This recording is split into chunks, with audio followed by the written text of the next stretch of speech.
Welcome to the Hibbing Economic Development Authority regular meeting. Today is Monday, August 11th, 2025, 5 p.m. I'd like to call the meeting to order. We do have everyone in attendance with the exception of Councilor Hoffman-Sockman and Member Egan. Adds, deletes. Number 3, approval of the agenda. Can we get a motion to approve the agenda for tonight? Madam Chair, I'll make a motion to approve the agenda for tonight. Motion made by Mayor Hyduk, Support. supported by Councilor Schweiberger. Is there any further discussion? Hearing none, all in favor say aye. Aye. All opposed? Motion carries. On to number 4, the approval of the minutes. Approve the minutes of the special Hibbing Economic Development Authority meeting from July 29th, 2025. We need a motion to approve. I'll make that motion. Motion made by Vice President Duranis. Support. Supported by Member Cameron. Any further discussion? Hearing none, all in favor say aye. Aye. All opposed? Motion carries. On to the consent agenda. Number 1, approve the disbursements for the month of July in the amount of $1,057,187.37.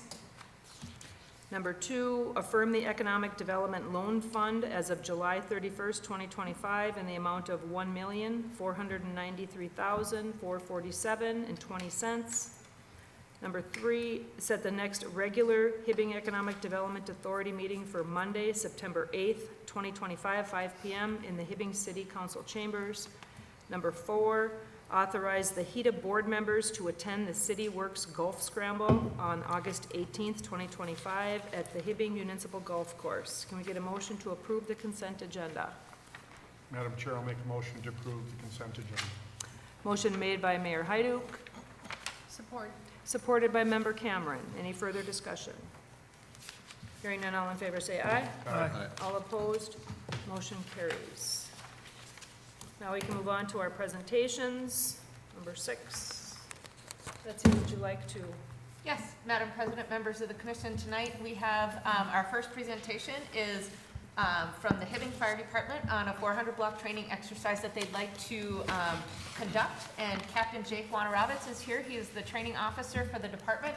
And he's going to talk to you just a little bit about what they're planning to do and the timing of it and such. So welcome, Jake. Perfect. Thank you. Hello, board members. I'm training officer of the Hibbing Fire Department, and I want to thank you for the opportunity to come here and to speak about the potential training in the 400 block buildings that are going to scheduled to be torn down. Just a little bit about why it's so important that we can get in here and train. Fires in these buildings can pose challenges for us, unique challenges, and just with how infrequently we can produce lifelike training, having an opportunity like this to get into a building and to be able to walk through and look at the construction and practice stretching hose lines down real hallways that we would potentially do in the future, it is very beneficial to us. So with yours and the city's support of allowing us to train in these buildings, this would allow us to manage that risk in the future and to hopefully be able to better perform on these fires.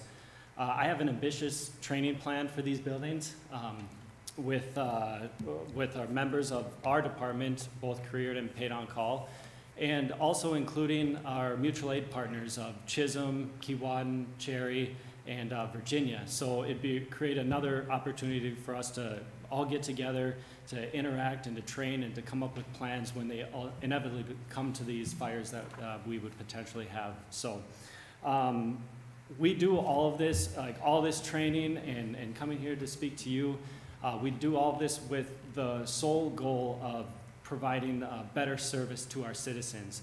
And with your support, we will be able to do that. So thank you for your time. I appreciate it. Madam President, if I may. Betsy.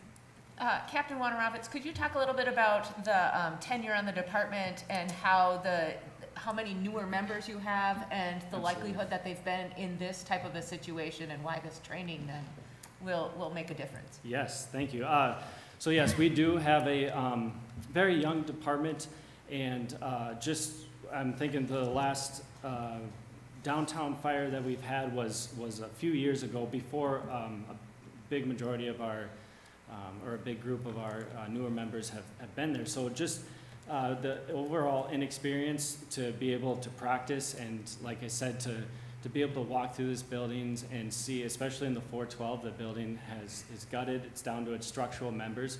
So to be able to look up into the cock lofts and see how much fire that those buildings can hold, and to see like how the piping and it traveled up the walls, and we can watch how fire, we can actually get our eyes on how this fire is gonna spread and how to better anticipate it for the future. So it's one thing to look at pictures in a textbook and to talk about it, and it's another thing to go and actually put your eyes on a real building and understand it, so.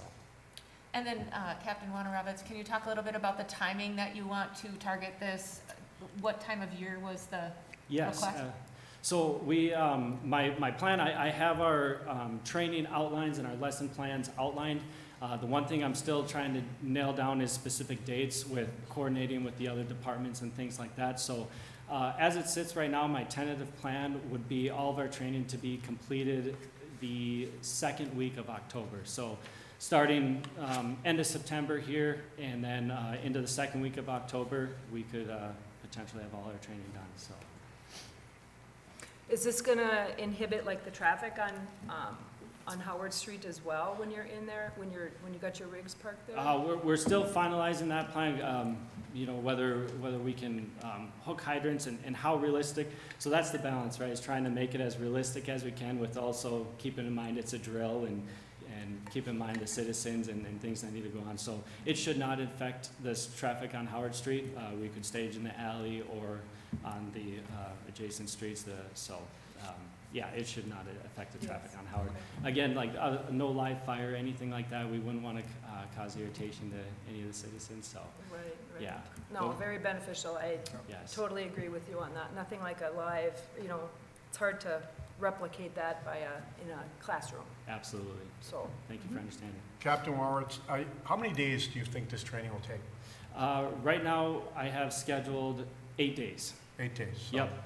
So potentially each crew would get 2 days, and then so that 3 crews, that'd be 6, and then the 2 joint trainings with our hopefully paid on call, our career members, and our mutual aid Okay. partners. So And you're looking at, you mentioned the brothers too. Is that which bar did you mention first? The 412. the Oh, 412. the 412. Yeah, so that's the building, the only building you're gonna be working in, or will you be going with the ACE? Yeah, so the 412, that would be our opportunity for the building construction walkthrough. Yeah, And then as far as doing hands-on training, pulling hose, search and rescue, I would plan on using the Teskey building for that. Just yeah, 'cause that's what I thought would be for, when I heard you say that. 'Cause Yes. that has so many different hallways Oh, and stuff. Yeah, it would be, yes, it would be great for us, yeah. no, that sounds a great way to utilize those buildings before they come down, and I applaud you in your thoughtfulness and forward thinking in doing that, so. Thank you, Ms. Mayor. And that fits our timeframe for demolition too, so. And I think you said it wasn't gonna affect any funding. Right, it's not structurally destructive. Correct. So, except for at the very end, we're working with our demolition facilitator from LHB to allow for some cutting into the roof and that sort of thing right before demolition happens, so that they can get a sense of what that feels like and Yeah. how to do that particular technique. Yes, absolutely. It's kind of between a residential roof and a downtown building with flat roof is very different, and to be able to simulate that is. Oh, definitely. Yeah, that's Yeah. great. Is it gonna include the volunteer fire department on Town Line? Absolutely, yep, very much so. And with them and our career staff and our mutual aid partners, just the opportunity to get everyone together to train and just to build those relationships, so. Very important. Good. Okay, thank you, Jake. All right, thank Anybody you else very have any much. questions? No? Nope, and I had checked with Attorney Borland to see if we needed to do an official resolution on this, and we don't, or a vote, as long as you're all in understanding of what they're planning to do and how it fits into the timeline, then we'll just proceed. Okay, Sounds good. thank you, Sheena Jake. had also checked in with our insurance company, et cetera, and it seems to be that everything is in line that way as well, so. Okay, good. All right, thank you for the opportunity. All right. You have a thank great you. night. Yeah, you as well. Thanks, Jake. Excellent. The second presentation tonight is the Hibbing Area Chamber of Commerce E3 Program Plan Update. We have Elliot Dixon, one of the BRNE committee members with me, here tonight to chat a little bit about that program update. You'll recall about a year ago, the EDA did commit $5,000 of our last year's budget towards that program. And he's here with a little bit of an update and a request for additional funding due to the project plan now. So, Elliot? Yes, thank you very much, Betsy. Good evening, President Brock and members of the Heda board. I'd like to thank you for the opportunity to present to you tonight. My name is Elliot Dixon. I am a board member with the Hibbing Chamber of Commerce, as well as Betsy had said, a committee member with the Business Retention and Expansion Committee. We had applied initially for matching funds back in 2024 as we applied to the Equitable Entrepreneurial Ecosystem Pilot Program from Main Street America. We did receive those funds, and as part of that program, a survey was conducted to evaluate needs within the entrepreneurial ecosystem here in Hibbing. Out of that survey, 2 needs were identified, including number 1, a need for youth entrepreneurship education, and number 2, a need for marketing technical assistance for area businesses. So the committee, the Business Retention and Expansion Committee, has put together 2 initiatives to help address these identified needs. And with the continued support of Heda, as well as additional funding that we're seeking through the IRRR, we would love to facilitate these initiatives within the community of Hibbing. So the first initiative would be the development of the Hibbing High School Entrepreneurship Club. This club would serve 15 to 20 high school students within Hibbing High School, would provide a purchase of curriculum, 12 monthly lunch meetings, and facilitate for 12 local business owners to come in and present to the members of the club as well. This is a really great opportunity to not just invest in our existing entrepreneurs, but to help develop that next generation of entrepreneurs that can step into our community and really make a difference. The second aspect of this ask would be for a marketing and artificial intelligence technical assistance program, with which we will be coordinating with the Small Business Development Center and chamber staff in order to provide this technical assistance to existing local business owners, which will include assistance with website creation or comprehensive redesigns of existing websites, social media strategy and platform training, Google ad optimization, marketing strategy development, event production, event/product launch campaigns, operational analysis for AI implementation opportunities, custom solutions for using commercially available platforms, and generative AI training and best practices. These technical assistance opportunities would be available to all businesses within Hibbing. It would be available at a first-come, first-served basis after meeting with the Small Business Development Center in order to identify needs and qualifications for the program. Additionally, outlined within your meeting materials include more details regarding the project budget and funding sources. Beyond that, I'd be glad to take any questions that the committee has. Anybody have any questions for Elliot? I think you explained very well. Elliot? We did. Madam President, if I may, this program has been run in Hibbing in the past, the technical assistance program.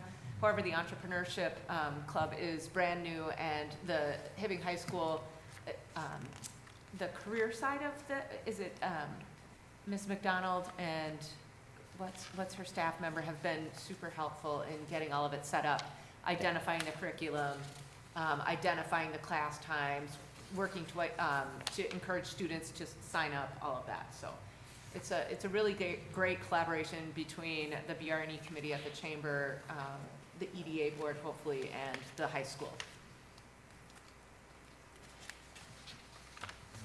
Okay. Anybody else have any questions, comments for Elliot? No? Okay, thank you, Elliot, for coming forward. Thank you very much. Excellent, thank you. Item number 3 in your packet is an update on the Android Ballroom architecture review. I toured the first floor space at the Android Ballroom recently. It should be a little further back in the, let's see, it's a Woodsec proposal. Okay, I looked at it online. There's no drawings, it's just a proposal. Right. Okay. Right, it's just a proposal at this time. So we did a walkthrough of that first floor, the kitchens, the bathrooms, both spaces, all of that, the bar space, et cetera. And as we did the walkthrough with Kevin Piron from Woodseth and Sammy, I forget her last name, from Woodseth, and Jessica Leitz from Boomtown, and the representative from Trellis, they recognized that there was additional scope that needed to be reviewed based on how they could connect the kitchens and bathrooms to the ballroom side, or to the more, with the marble floor and that, if you're going to have 2 separate events going on, one in that area where they did the dinners before. Anyways, so that additional space, and to connect those and allow for traffic back and forth in sort of a service corridor, required a little bit of an additional scope. So instead of the $7,500, it will be $12,500. I did connect with IRRR staff to see if they could amend our grant to include that additional cost and allow for a $6,250 grant. I'm waiting for a response back from them, but they are checking into that.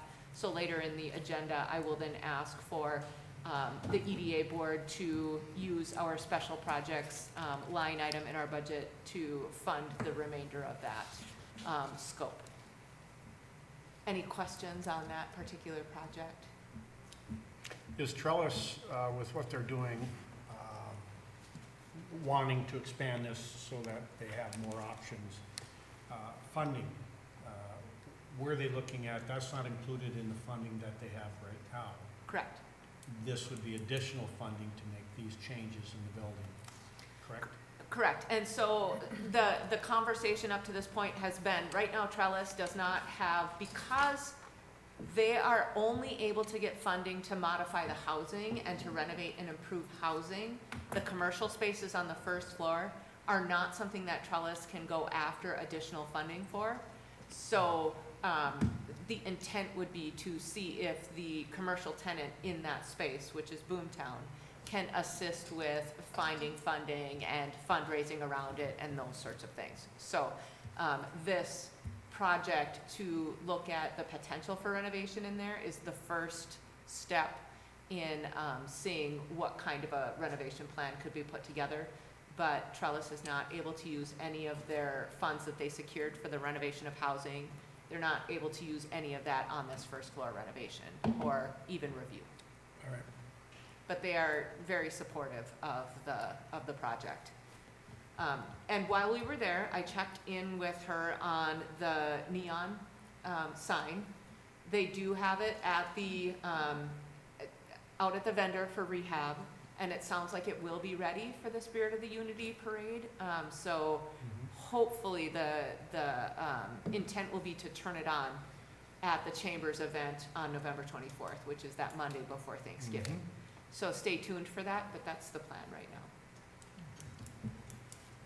Okay, thank you, Betsy. Anybody have any Excellent. more questions for Betsy regarding the Android Ballroom? Okay, then we can move on. All right, item number 4 is a 400 block redevelopment project update. I just wanted to make you all aware. First, Captain Juana Roberts came and chatted about the training that they'd like to do. Having family in the fire service, I really can't understate how that ability to do on-the-job training in actual conditions, how important that is with all of our younger department members at this time. There's very few that have actually been in those structures when they're under an active fire. So this allows for that training and is very beneficial to our departments and mutual aid departments, which is good. So also, last week, St. Louis County reached out to me, and Pat Green, myself, and Tina sat down with St. Louis County and had a conversation about the potential for including the 507 East Howard Street building in the 400 block redevelopment project overall. The 507 East Howard Street building is the Able Chiropractic. It too was damaged in 2016 in a fire. St. Louis County and myself had been working collaboratively with Pat Green and the St. Louis County staff to review and see if we couldn't find a redevelopment potential for that, and somebody who was willing to renovate that building using, you know, all of the locally available rehab funds that are available through IRRR in the city, et cetera. And recently, when we took a tour, we realized that the building was just beyond repair and beyond saving. And so St. Louis County has done a structural report, has done a review from, I believe, Northland Constructors. Vite did do a demolition estimate. And so the conversation has been to potentially incorporate that into the 400 block redevelopment, knowing that our parking study up to this point has identified a significant parking need in the 400 and 500 blocks. I did reach out to the Android to have a conversation with them about if they see a need for additional parking for either their residential tenants or their commercial tenants, and they're doing a review of that right now to have that conversation. But also, you heard during our proposals from our redevelopment partners for the 400 block that additional parking would be ideal for the retail and commercial spaces on that first floor, while they maybe can handle the residential parking underground and that sort of thing. Additional parking in that area would be ideal for the redevelopment project overall. And if Trellis and Boomtown are able to renovate that first floor ballroom and make it available for larger events potentially, or 2 events at the same time, they will also need additional parking. If you've attended an event there, you know how far you're walking to get to that space. So they approached us about the ability to do that. I had sent off some questions to our attorney, Andy Borland, to have a conversation about the potential of drafting a development agreement, because as part of the conveyance of that particular property to the city, the county would have to convey some way funding to assist with demolition or mitigation of environmentals or, you know, those sorts of things. And we do still have to meet with the adjacent landowner to talk about the party wall and how to transfer that ownership and those sorts of things. So there's some work to be done, but I wanted to give you an update on that and take any questions on the potential of incorporating that building into this project. What are your thoughts? And what was the estimate from Vite? It was around $105,000.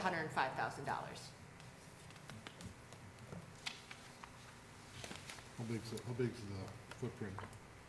I think that one's 1,500 square foot, maybe less than 2,000 square feet for that. Lot size we're talking? Yeah, one. Like how wide is the lot? 50 foot or 25 foot? I would say that building's It's not all that. 25 feet No, max.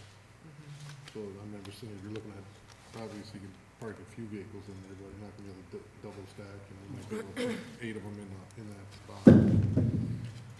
It is a piece of property that is gonna have to come down, because it is not Absolutely. repairable. I know Pat Green looked at it close, and so if we can get some of the cost to pick up part of that cost, that would be great, since we're demolishing the 400 block, to do it at the same time.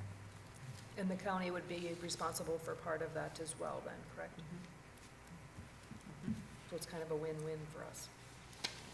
Right now, it's tax forfeit and they're managing it. One note too, this one is part of the Tyler case, so it's very specific on how they can convey these properties or divest of them. If they're not conveying it to the city for rehab or inclusion in a redevelopment project, they have to put them up for sale. And this one is not saleable. Structurally shot. So the state statute on this, or whatever was agreed to in that Tyler case agreement in the last legislative session, was very particular. So they approached us to see if we would collaborate. And, you know, it is a hazard, so. So later you will see that that's part of the request for bids to demolish. It's a bid alternate so that we can see if we can work that into the project or not. But, you know, and hopefully we can. I don't want to delay our project significantly if we don't have to, but if we can include it, that would be a. We're talking delay, how much delay time are we looking, you thinking? I don't want to delay it past the end of this year, so I was hoping by November it could all be incorporated. So that would allow the fire department to finish their training. And then that aspect, you know, the mitigation of the hazardous material in those buildings would then take a little bit. You know, but that project would start. What do we have left on mitigation on the 400 block? Well, we have the reports, but we haven't started any of the mitigation. Okay. So that we'll all have to start and walk through that process. And I don't know exactly how many contractors, I think there's 3 or 4 in the local area. I don't know if it'll make sense to split that mitigation up so that we can get a couple of different crews in there, you know, and working through it, or if it makes sense to, you know, have one person do it, or one crew or company do it all and just move through in a, you know, seamless So fashion. you're looking at mitigation after the fire department is done? Mhm. You can't do any mitigation before that? I don't know, and Okay. that'll be up to LHB, because they're aware that the fire department's doing some training, which is, you know, like he said, non-destructive, that sort of thing, Yeah. so they're not gonna make it any more hazardous. All right. So I don't know if they can go in and, you know, abate things before or not, but Aaron Kelly from LHB is working on that planning. All right. Okay. And then the 5th item, Pia was unable to be here. I asked her if she had a board member that was able to be here, and apparently none of the Hibbing Parents Nursery School Board was able to be here either. However, they did request another set of funds for the relocation, so that's in your packet. And then they're also still moving through the process of finalizing the code review with Seth. We'll have that done by the end of this week, which will then tell them if there's any other renovations that need to be done. And then they can turn the contractors loose to do those renovations. But they are asking for an extension of their lease through the end of September.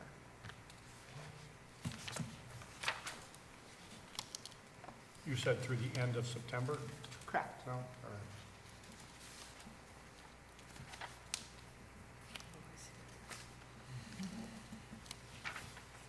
Did everybody get a chance to read through? Does anybody have any questions that they want answered?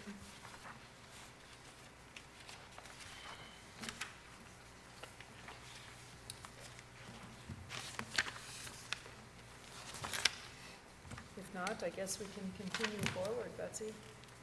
Excellent.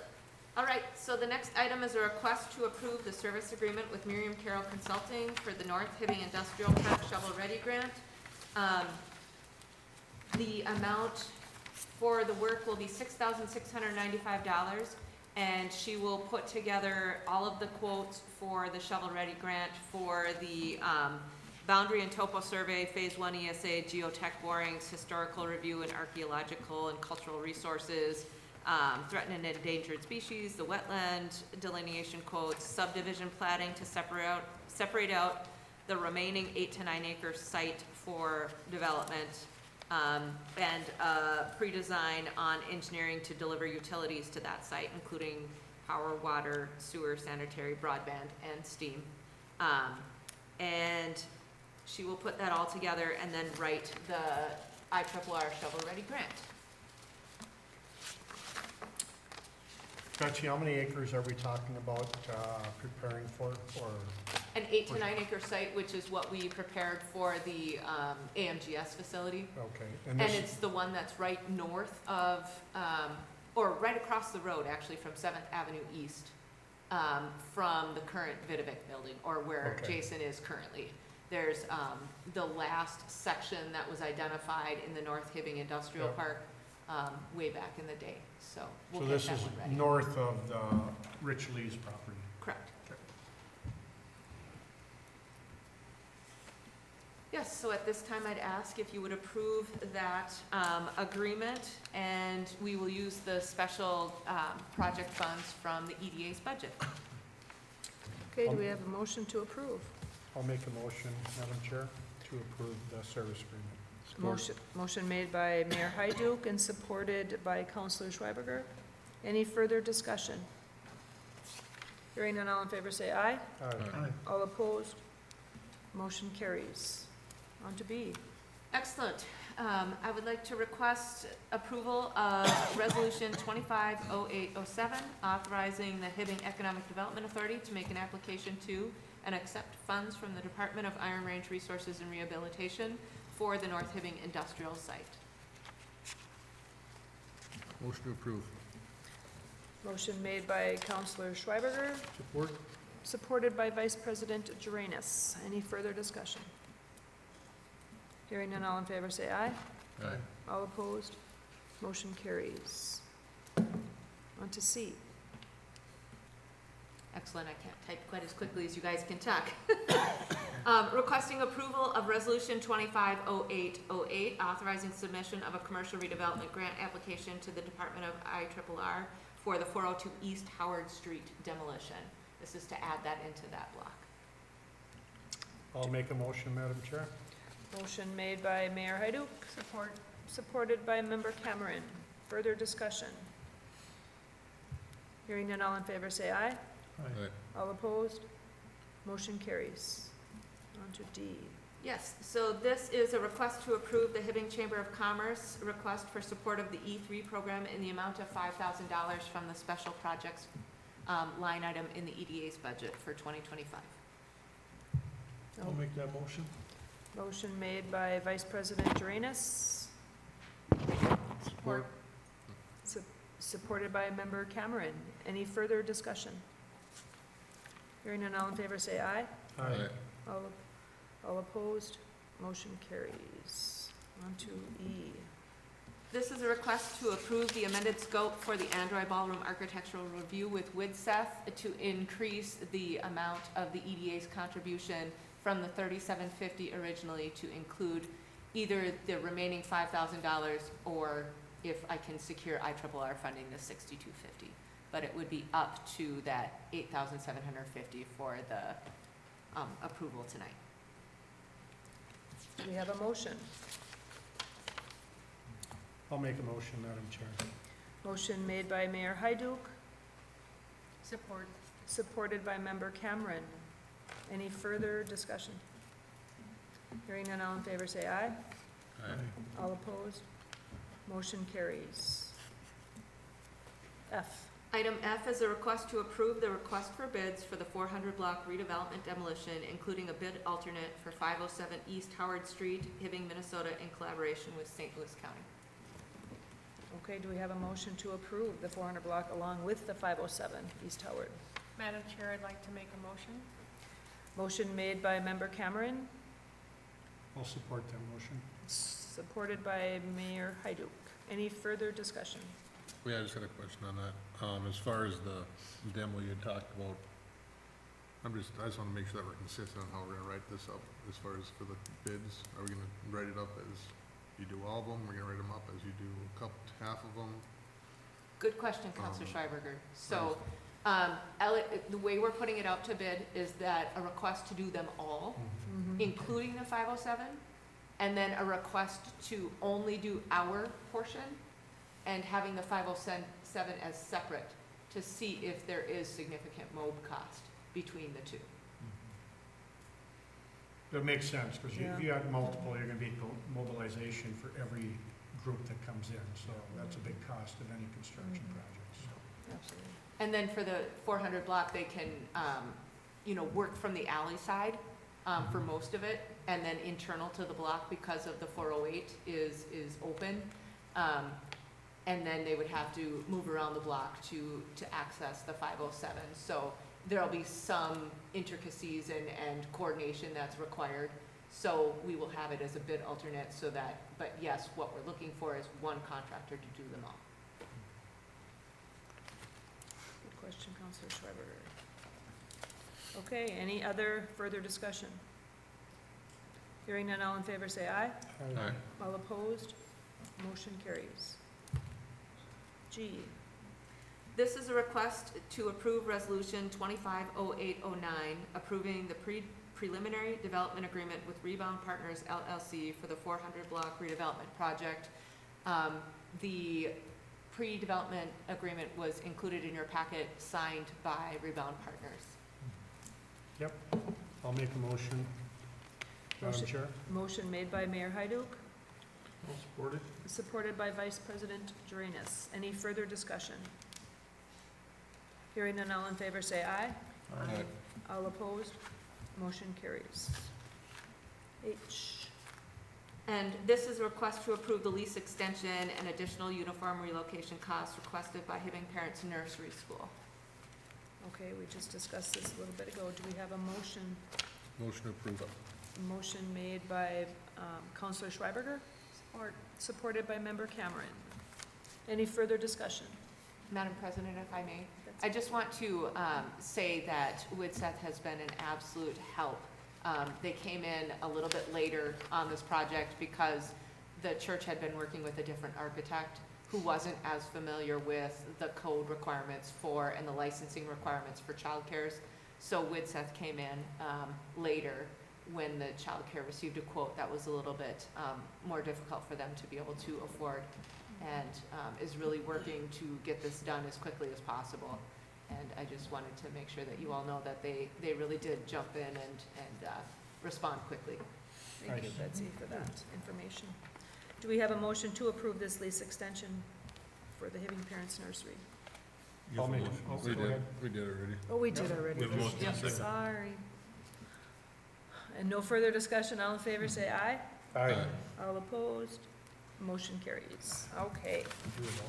Ugh, now we're on to Sheena in the treasurer report. Good evening, Madam Chair and members of the board. I have handed out this evening an updated loan balance spreadsheet as of today, August 11th. I would like to report that a majority of all of our loans are current at this time.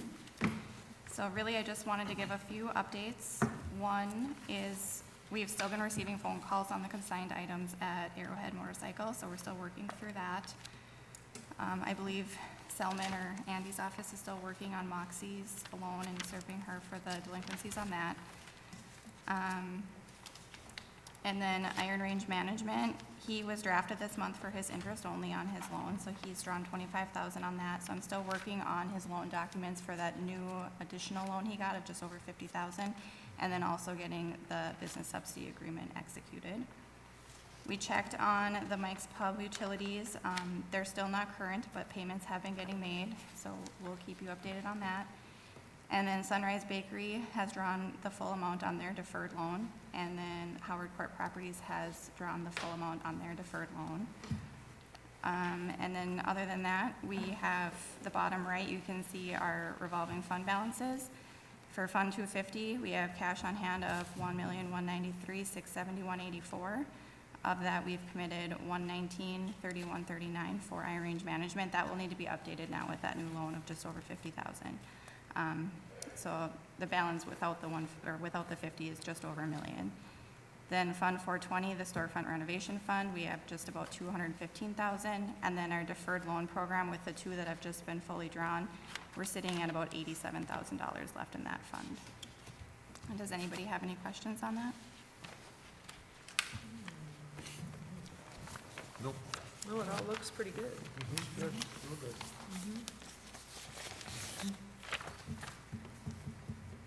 Okay, if we don't have any questions on the Heda loans, you want to move on to B, Sheena? Sure. So for item B, I wanted to report back to the board. Since Heda oversees all of our TIF districts, we currently have one TIF district that's outstanding, and that is TIF number 12. That was for the development or the redevelopment project for the Hampton Hotel. Annually, we do have to report on those. They're due to the Office of the State Auditor by August 1st, so those have been completed by Ellers. And then the summary report for the district will be published in the newspaper on August 13th. That is also required by state statute. The TIF plans for this district were approved in 2012, shortly before the Hampton was constructed. We received the first tax increment on that in 2015. We issued $830,000 in debt in TIF bonds to be paid back with debt service from the TIF. The required decertification date will be on or by December 1st of 2040. And the final maturity date on the bonds is February 1st of 2036. I did also hand out this evening, you'll see a sheet of paper. It's got like blue headers on the tables. I did ask Ellers to prepare a cash flow for the TIF district because she did inform me that currently we are trending too high on our administrative costs. By state statute, you can only have 10% of your district be administrative fees, and we're currently sitting at 16.4% being administrative fees. So she projected out the rest of the cash flows for the district through the period of time where the bonds get paid off. And she said what she's projecting is that we would be under the 10 at the end at just about 9.6%, so we'd be on track for that. So I just wanted to add that as part of the report since we were over that at this time. Does anyone have any questions on the TIF district or the reporting or the publication? It's nice to see it projected out like that. Yeah, we receive about $78,000 a year in TIF Mhm. for this district, so. Okay, anybody else have any questions for Sheena on that? Thank you, Sheena. And then, C, I guess, the business subsidy update. So recently, we had reported back that we had fallen behind on our reporting to deed for our business subsidies. So I wanted to give an update on where we're at with getting that reporting caught up. So my department has worked on getting our login created through the deed portal, so we've got that done. We also have gotten the AMGS business subsidy agreement in the portal. Once that was approved by deed, we were able to report that all of the goals were met. So AMGS is completed. Midwest Partners, or Red Rock Hotel and Suites, the new project was added in the deed portal, but the actual reporting isn't due until April of 2026 because he has 2 years to meet the criteria, and so we haven't reported on that yet. He has not met the criteria for jobs creation yet, but he has until April of next year to do so. And then as far as Iron Range Management's business subsidy agreement, he'll be executing that now after we just approved that at the last meeting, and then we'll get that in the deed portal so they can approve the actual business subsidy agreement. And then we should be caught up on that. Okay, very good. No other questions?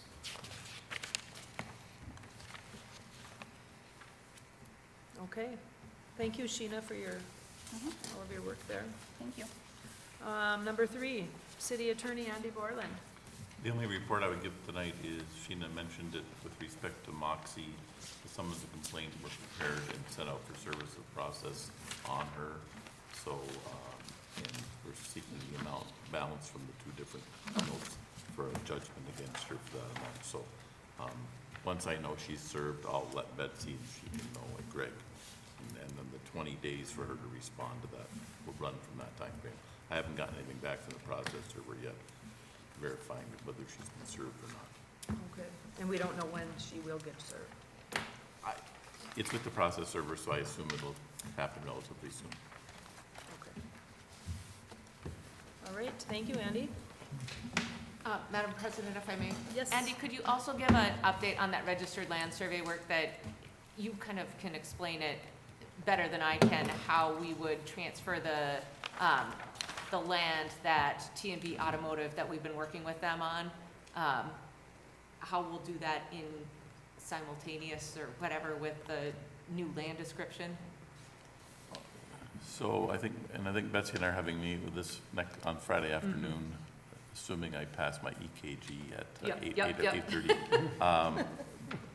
So if you recall, T&B is operating kind of outside the scope of what it purchased. They're looking for land from Heda, so a survey was done to try and verify that what the proper logistics for his parcel should be. And so, it's not really that complicated, but we just want the survey to match exactly what he's getting, and we would then, assuming Heda would like to proceed in that fashion, Heda would then deed, we'd record that survey to reflect that legal, and then the deed would match that legal, and we record that essentially it's right behind the survey, such that we verify the correct amount that he would have going forward. I can't recall if he has any kind of an outstanding mortgage that he got or financing for that or not, but that would be the plan with regard to those, but first making sure the survey matches what he's got. And then further, we will put a restriction on that deed so that if he sells the business, that reverts back to the EDA.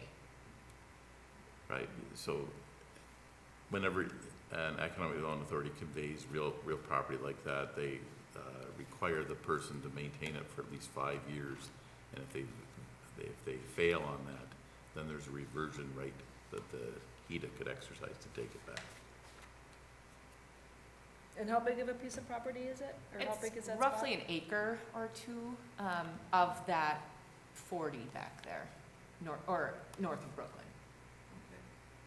So And how do you determine if he's maintaining it, I guess? I The mean, it's- business, Yeah, I mean, as far, well, that little piece, or that acre is the part that would have to be maintained?